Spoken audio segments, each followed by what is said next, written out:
오늘 목요일 샬롬의 기술이라는 제목으로 말씀을 나누겠습니다. 한 절 말씀이지만 여러분 오늘 나중에 시간이 되시면 쭉 앞뒤를 보시면 이해가 됩니다. 이게 쭉 연결되는 중에 나온 말씀이니까 이제 14절부터 짧게는 21절까지 그리스도인의 생활 원리, 그리스도인으로서 우리가 삶을 어떻게 살아야 되는지, 일을 어떻게 해야 되는지, 또 이 사회의 구성원으로 어떻게 우리가 살아내야 되는지를 말씀하고 있는 중에 나오는 한 절인데요. 오늘 이 부분을 좀 집중해서 샬롬의 기술이라는 제목으로 말씀을 나누겠습니다. 요즘 제가 읽고 있는 책 중에 신뢰의 기술이라는 책이 있습니다. 3, 4월 아마 병원 추천 도서로도 넣으면 참 좋겠다 그런 생각이 드는데요. 그 책을 이렇게 보면은 이제 5가지 핵심 요소가 나오는데 신뢰의 기술, 말 그대로 어떻게 하면 신뢰를 만들어낼 수 있는가, 혹은 내가 신뢰를 받을 수 있는가, 혹은 신뢰할 수 있는가, 이러한 것들에 대해서 쭉 나열하고 있는데 이제 일반 서적으로 나왔지만 이제 기독교 가치 베이스로 이렇게 만들어진 책입니다. 그래서 우리 병원에 참 적용하기가 좋겠다라는 생각을 하면서 5가지 요소, 신뢰에는 맹신이 아니라 내가 누굴 신뢰한다 할 때 그냥 무조건 무턱대고 믿는다 이런 의미가 아니고 요소가 있다는 거죠. 첫 번째가 이해입니다. understanding. 상대방이 나를 알고 있는가? 내가 무슨 생각을 하고 내가 어떠한 사람인지를 나를 얼마나 이해하고 공감할 때 우리는 상대를 신뢰할 수 있는 거죠.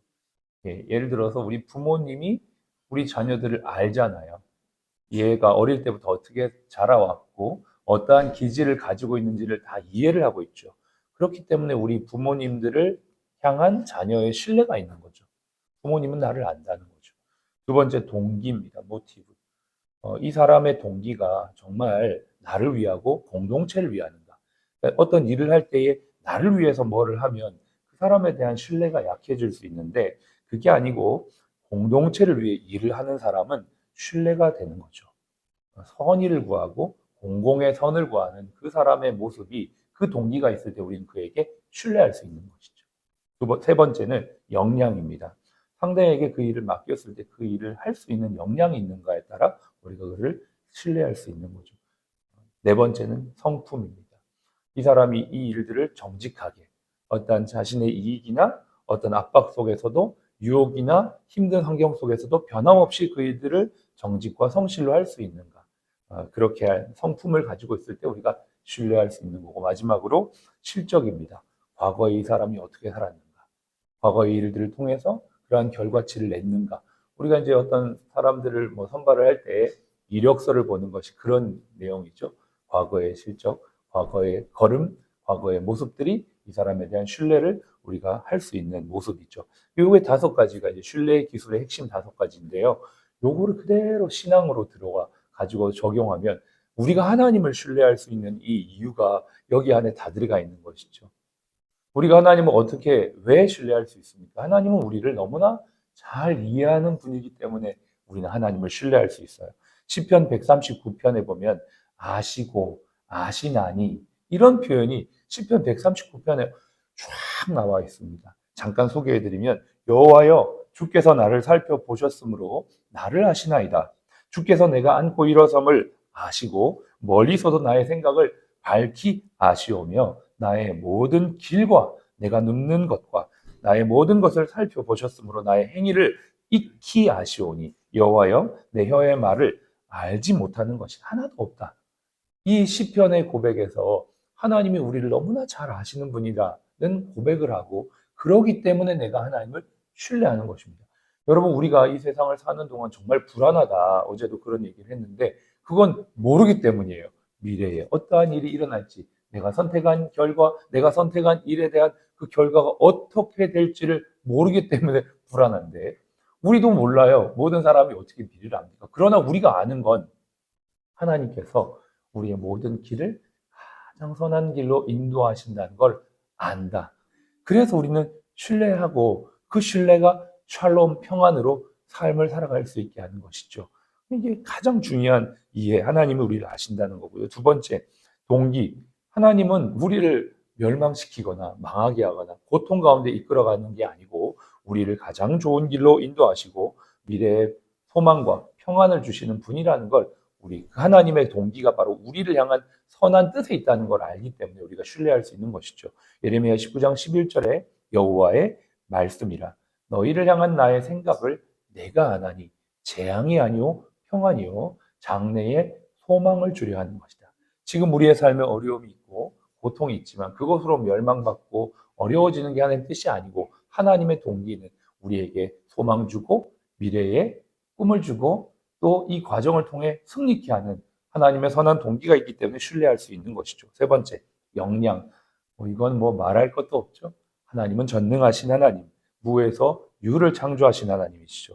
성품, 이것도 마찬가지죠. 하나님의 신실하심을 따라올 자가 없죠. 하나님이 얼마나 신실한지 신명기는 말합니다. 그런즉 너는 알라 오직 내 하나님 여호와는 신실하신 하나님이라.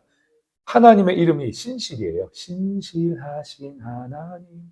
그 하나님의 성품 자체가 신실하기 때문에 우리는 신뢰할 수 있는 거고 우리도 그 하나님을 신뢰하기 때문에 우리도 신실한 겁니다. 우리가 신실해야 되는 이유가 무엇입니까? 하나님의 신실하심 때문에 오늘도 우리는 신실하게 이 하루를 시작하는 줄로 믿습니다. 실적, 성경의 모든 과거의 역사, 모든 하나님의 기적 다 나와 있잖아요. 하나님은 지금도 살아 역사하시는 분이고 우리 인생 가운데 하나님 응답하신 기도가 얼마나 많은지 몰라요.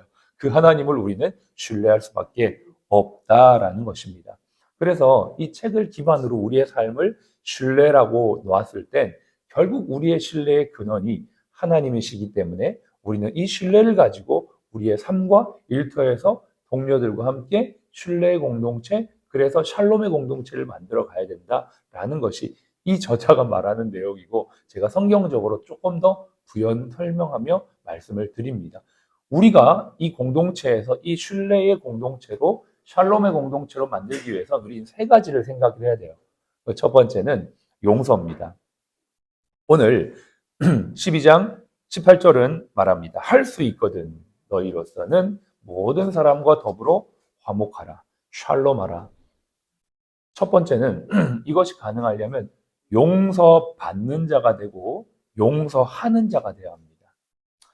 용서에는 두 가지가 있습니다. 첫 번째는 마음의 용서입니다. 이건 예수님께서 조건과 상관없이 무조건 용서하라는 말씀을 우리의 마음으로 실천하는 것입니다. 나는 용서하기 싫어. 그런데 이건 주님의 말씀이요 명령이기 때문에 나는 마음으로 무조건 용서하는 것이 하나님께서 우리에게 요구하시는 것이에요.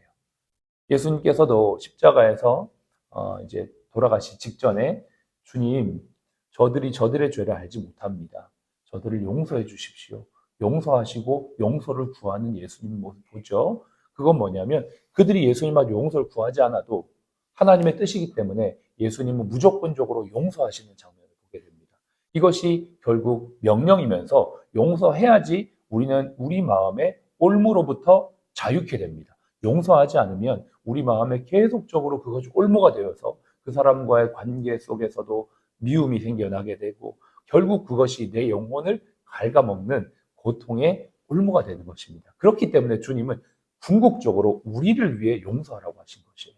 용서는 명령입니다. 마음으로. 그런데 여기에 이것만 있는 게 아니고요. 이 용서가 온전히 화해와 샬롬이 되기 위해서는 용서를 구하는 것이 필요하죠. 이건 이제 관계적인 화해입니다.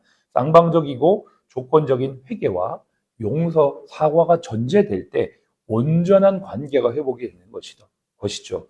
누가복음 17장 3절의 말씀이 이렇게 말합니다. 만일 내 형제가 죄를 범하거든 경고하고 회개하거든 용서하라. 여기 보면 회개하거든, 즉 용서를 구하거든 용서하라. 조건적이죠. 이렇게 될 때 뭐가 이루어지냐면 완전한 화해가 이루어집니다. 여러분, 내가 마음으로 이 사람을 용서해도 이 사람이 용서를 구하지 않았을 때 관계 회복까지는 쉽지 않죠. 그러나 우리는 명령이니까 주님의 말씀에 따라 용서해야 됩니다. 그러나 그렇게 틀어진 관계가 회복되려면, 온전한 회복이 되려면 용서를 구하는 관계까지 가야 되는 거죠. 그래서 용서하고 용서받는 관계가 될 때 온전한 샬롬이 되는 것이죠. 여러분, 우리가 일터에서 이것들을 적용하길 원합니다. 여러분의 마음을 힘들게 하고 아프게 한 사람을 용서하십시오. 그리고 누군가의 마음을 아프게 하거나 상처를 줬다면 용서를 구할 수 있어야 합니다. 그렇게 할 때 온전한 샬롬이 이루어지는 것이죠. 두 번째, 신뢰받는 자가 돼야 되고 신뢰하는 자가 돼야 합니다. 예.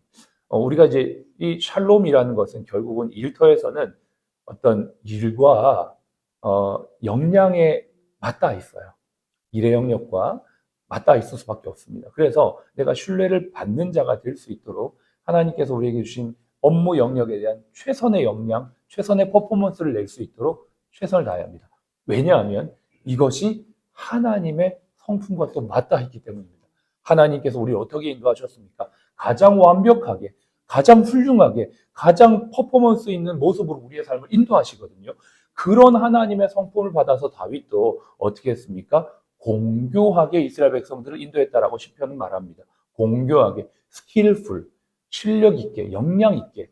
하나님이 그런 분이기 때문에 우리도 우리의 삶의 일터에서 실력을 업그레이드하면서 온전하게 일을 해 나갈 때 어떤 자가 됩니까? 신뢰받는 자가 됩니다. 또 우리는 신뢰할 수 있어야 됩니다. 어떠한 사람이 조금 부족하고 그러한 현재적 역량은 가지고 있지는 않지만 그를 신뢰해 줌으로 말미암아, 즉 하나님께서 바울을 충성돼, 자기가 그렇게 얘기했죠. 내가 사도가 된 것은 난 충성스러운 자기 때문에 되었다, 이렇게 말하지 않고 하나님께서 나를 충성되이 여겨주셔서, 즉 신뢰해 주셨기 때문에 내가 충성된 자가 되었고 충성을 할 거다, 이렇게 고백하죠.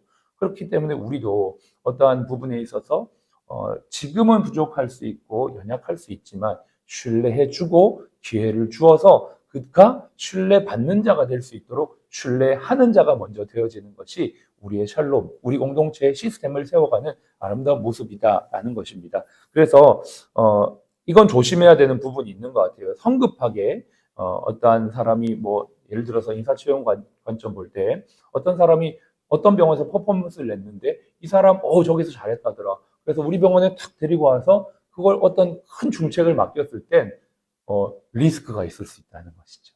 그래서 이런 부분에 대한 정말 지혜, 스텝 바이 스텝도 우리에겐 정말 필요한 부분이라 이러한 부분대에서 신뢰받는 자가 되고 신뢰해 줄 수 있는 부분들이 정말 주님 안에서 온전히 이루어질 때에 우리 공동체가 샬롬의 공동체가 되게 될 줄로 믿습니다. 마지막으로 이건 제일 중요한 부분인데요. 하나님께 궁극적 신뢰의 소망을 둬야 합니다. 우리가 용서도 하고 용서도 구하고 신뢰도 하고 신뢰도 받는 자가 돼야 되지만 이 모든 것 위에 결국은 이 공동체를 이끌어가는 분이 누구냐면 하나님이십니다. 때로는 우리가 이렇게 우리 인간의 노력으로 용서도 하고 신뢰도 하는데 안 될 때도 있죠. 우리가 아무리 열심히 노력을 해도 우리 생각대로 안 되어서 용서를 못할 때도 있고 신뢰를 못할 때도 있고 신뢰를 못 받을 때도 있고 용서를 못 구할 때도 있는 연약함 가운데 있지만 이 모든 것들을 최종적으로 이끌어 가시는 분이 하나님이다라는 것을 기억할 때 우리 공동체가 오늘보다 내일 더 샬롬으로 인도받을 줄로 믿습니다. 이것밖에는 없어요.